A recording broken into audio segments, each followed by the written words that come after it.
देश नीति, केवल सच्ची और पक्की खबरें। देश नीति में दोस्तों आपका स्वागत है। मैं हूं आपके साथ राशिद जहीर। ठीक एक दिन पहले, वोटिंग से एक दिन पहले तेलंगाना में एक बड़ा उलटफेर होने जा रहा है। लोकपोल एक ऐसा सर्वे करने वाली संस्था जिसके ज़्यादातर, मैं कहूँगा बहुत ज़्यादा सटीक सर्वे बैठते हैं, उन्होंने कहा कि कांग्रेस अब दोबारा से रिवाइज करके उन्होंने अपने डाटे में रिवाइज किया कि बहुत बड़े बहुमत से जीतने जा रही है। क्या ये राहुल गांधी और प्रियंका गांधी के ज़मीन पर उतरने की बयार है, या फिर केसीआर के कामों के अंदर कुछ कमी है, या फिर राहुल गांधी की भारत जोड़ो यात्रा का असर है? इसके बारे में थोड़ी सी आपसे बात करने के लिए हाजिर हुआ। लेकिन बड़ी खबर आप ये देखिए, लोकपोल पहले कांग्रेस को थोड़ा कम वोट दे रहा था, कम सीटें दे रहा था, लेकिन अब की बार लोकपोल ने, जो कि 22 नवंबर से लेके 27 नवंबर तक सर्वे किया गया है और इसका सैंपल साइज भी 12,000 लोगों से कंसल्ट के बाद ये वाला रिजल्ट आपके सामने है। कांग्रेस को मिल रही है, सबसे पहली बात बता दूं, 72 से 74 सीटें। पहले इतनी सीटें नहीं बताई जा रही थी, पहले बस बताया जा रहा था कि बहुमत का आंकड़ा शायद छू लिया जाएगा, लेकिन कम से कम 72 और ज़्यादा से ज़्यादा 74 सीटें कांग्रेस को मिल रही हैं। जो बीआरएस पहले बिल्कुल बहुमत के करीब दिख रहा था, अब उसको बिल्कुल घटा करके 33 से 35 सीट कर दिया गया है। और एमआईएम पहले की तरह वो फिर भी 5 और 7 सीटों के बीच में जीत रही है। और बीजेपी, जिसको बहुत कम सीटें मिली थी, 2 से 4 सीटें के करीब लगभग उसको मिलती हुई दिख रही। अदर को 1 सीट।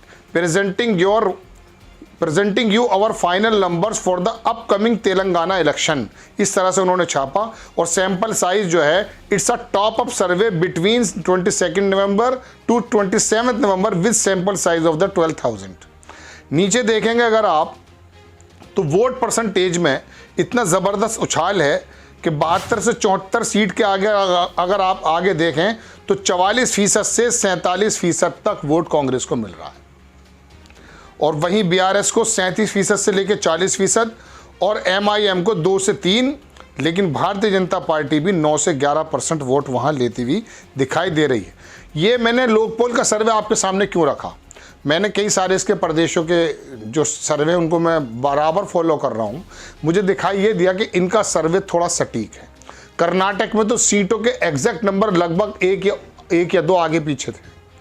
तो दर्शकों, बात यह है कि तेलंगाना के अंदर आंधी है। राहुल गांधी वहाँ, आपको हमारे साथी एंकर ने बताया, वहाँ पर घूमते हुए नजर आए, ऑटो के जरिए लोगों की बातों को सोचते, मिलते हुए, बातचीत करते हुए नजर आए। अच्छी बात है, लेकिन क्या अचानक जहाँ पर केसीआर ज़बरदस्त काम कर रहे थे, मैं पहले भी कह चुका हूँ, केसीआर वहाँ काम कर रहे थे और ख़ास करके कमज़ोर लोगों के लिए बहुत काम किया है। ये बात दीगर है कि कुछ घोटाले भी उनके सर पर मथे जाते हैं।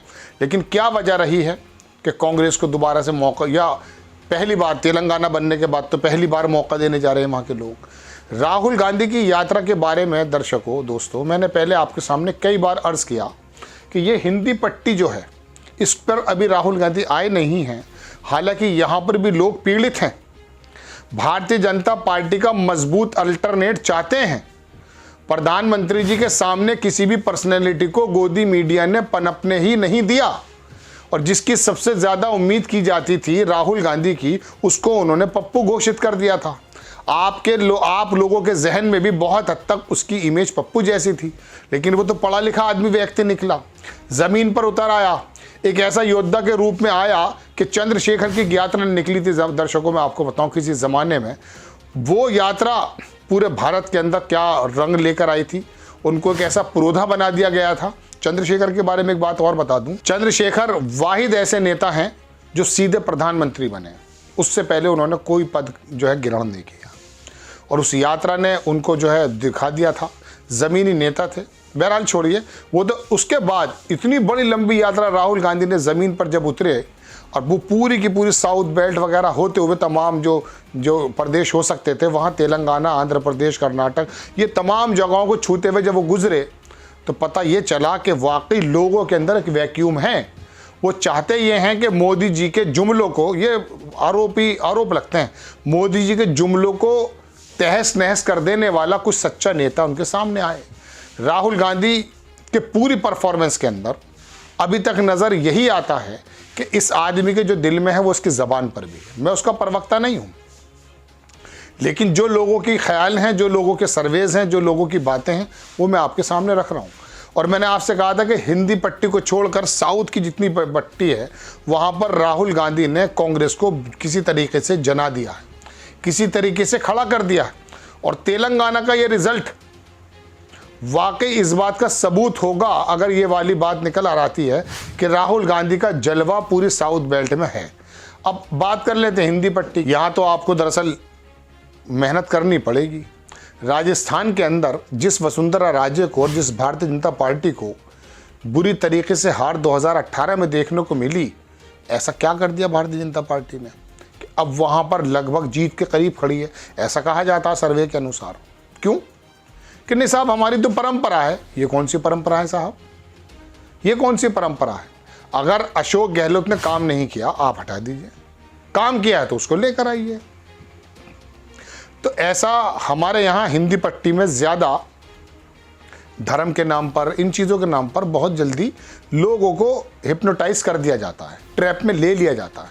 वो पढ़े लिखा थोड़ा सा एरिया है वहाँ पर, हालांकि भक्ति, धार्मिक आस्था उन लोगों में बहुत ज़्यादा है, लेकिन उसके बावजूद भी दिमाग दिमाग की जगह है, दिल दिल की जगह है। जब दिमाग कहीं और चला जाता है, उसकी जगह कुछ और भर जाता है, तब दूसरे फैसले लिए जाते हैं। बहरहाल बड़ी खबर कि हैदराबाद तेलंगाना के अंदर बड़ा सर्वे, और उस सर्वे के मुताबिक कांग्रेस आई जो है ज़बरदस्त जीत दर्ज करते हुए बहुमत के पास जा रही है। आपको खबर कैसी लगी अपनी राय कमेंट्स बॉक्स में ज़रूर दीजिएगा। चैनल को सब्सक्राइब कीजिएगा, शेयर कीजिएगा। फेसबुक पर हमारा पेज है, उसको भी आप फॉलो कीजिए। नेक्स्ट टाइम में किसी खबर के साथ आता हूँ। जय हिंद।